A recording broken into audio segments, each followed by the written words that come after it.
Šī ir Twitter intervija ar jaunāko precinieku.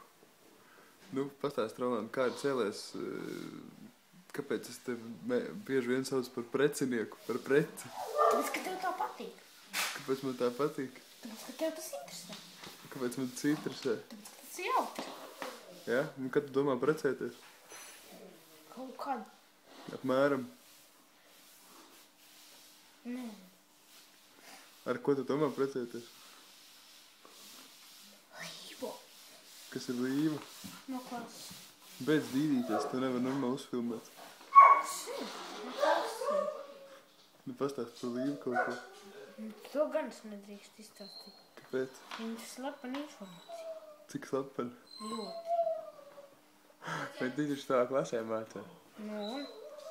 Tāpēc nevar stāstīt? No lielākiem. Ko? Labi, un ko viņai dāvinās precību dienā? Kā es varu zināt? Nu, kā tu nevari? Nu neesmu par to Tu taču domājis. precēsies. Es par to neesmu domājis. Labi.